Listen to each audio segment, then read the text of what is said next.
Hi, my name is Iver van Zand, SAP Analytics Belux, and today we are going to talk about some data enrichment and some data cleaning and checking functionality. So I create a new document, and just to show you, I use a very simple data set with some rentals of games.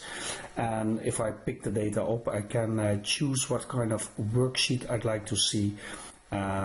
Whether I want to have a table header load or via cross tab, so 90 degrees turnaround, and of course I can choose what columns I'd like to pick up, and I have some control on the number of data elements that I want to pick up. I could, for example, pick up a test data set with a limited amount of records.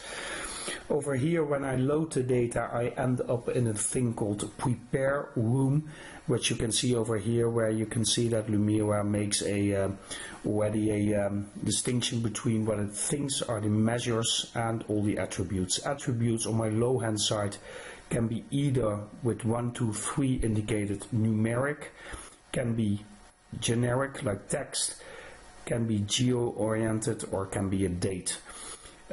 An attribute that is a numeric is not necessarily an attribute that is a measure. Any numeric attribute you can promote to a measure. I can create a measure from it, but I don't have to do that. For example, the zip code in Belgium is 4 numbers, but you cannot calculate with it. It doesn't make sense. Well, anyway, to check data, there was a few things that you can do up front to have a look at what you received in terms of data, and one very powerful one is the facet view. So if I tick that, I see the exact same data, but only with the unique records elements in there. So for example, I have the retailer over here, and I can see how many occurrences of this retailer are in my data set. If I tick, for example, one of these, ExxonMobil, and I right click, it gives me all associations to that record. So if I, for example, go to the city column, 2 columns to the right, I can see that ExxonMobil as a retailer is residing in the data set in Anaheim, Corona, Costa Mesa, and Los Angeles. So that's already for me a very good way to check the data and to see what kind of data is in there.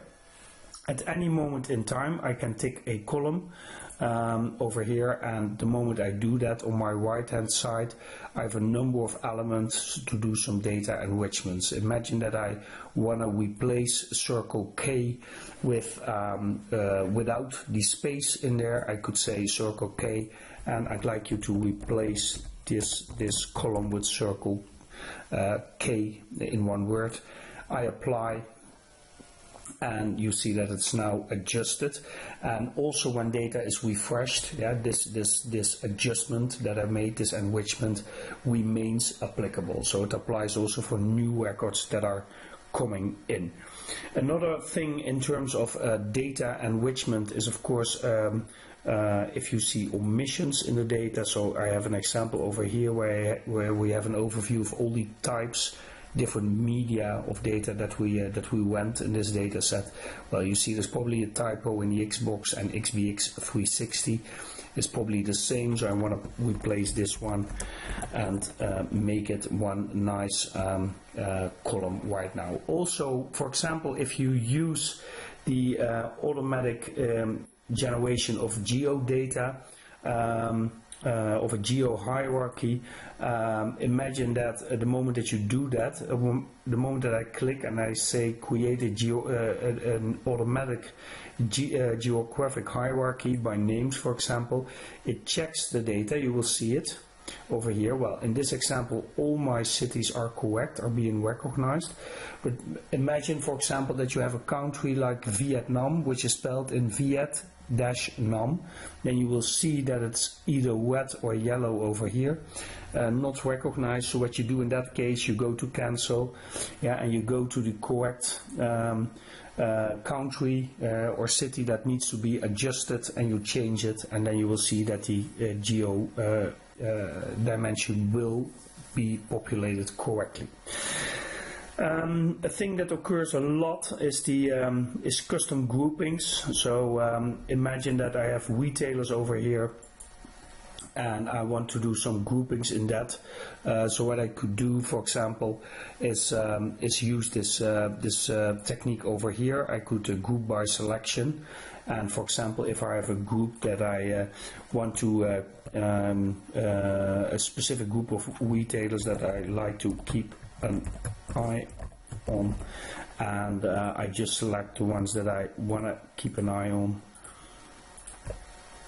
These are these, and then I have a watch list of some of retailers that I also like to specifically give some attention. Sometimes I just pick a few as an example, and I add those over there, and you see that group remaining values in others. If I would like to have the open one in others, then I can have that situation. So you see over here my retailer groups. Let me find them for you. 1 second.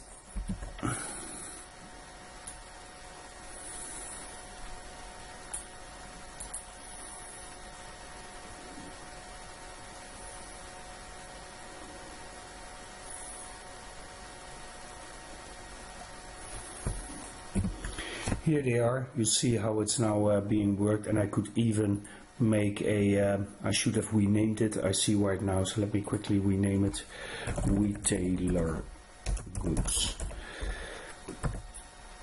And imagine that this is now a level above the retailer, so imagine that I like to make a custom hierarchy upon that. I could say custom hierarchy and select my retailer group as the top level, and retailer was one level below the ones that we selected, and I just click that attribute and put it below, and here we go.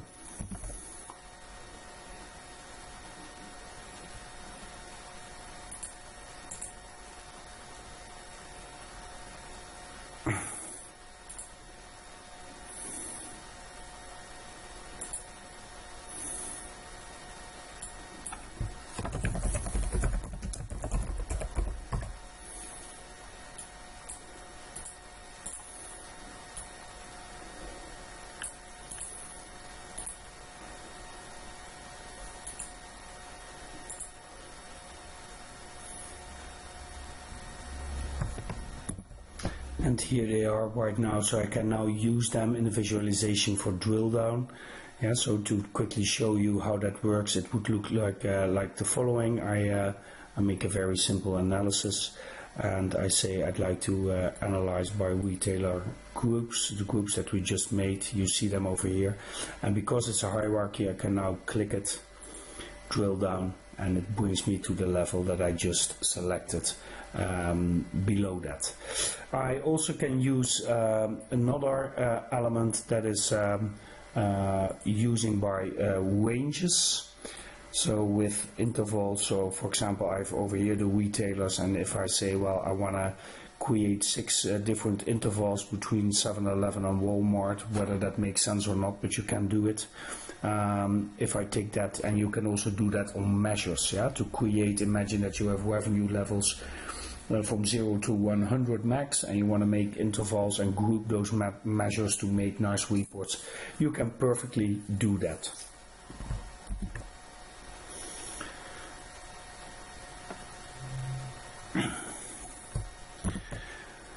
Another often seen element in data quality is, I would say, exception reports. So again, over here you have a very powerful tool with the cross tabs, where you can, of course, make the reports that you want with the things that you want to keep an eye on. So, for example, I could say, well, I want to always have a look at everything that is performing with the lowest numbers. Yeah, so this is the bottom 10 retailers' performance. I could perfectly do that via a ranking. Well, this is more about the, I would say, the performance element of the data. You could also very easily create reports that more look at the quality of the data. For example,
Imagine that I, for example, want to have a look at a certain character occurring somewhere. So what I've done over here, I created a calculated dimension, looking for if I can find somewhere. Over here, I give you the example. Over here, I use the if-then else statement where I say, well, if in the retailer column at the third starting point, third character with a length of 1, if there was an A occurring over there, then I say that's not good. Yeah, so any retailer where character number 3 is an A, that should be indicated as not good. Well, I can very simply right now create a simple report and saying, well, I want to have this element over here, columns, and give me the revenue behind it, yeah, so that I know that, and I want to have to, of course, the retailers that are part of that section. Oops, should put it over here. Yeah, and then you can see that this occurs for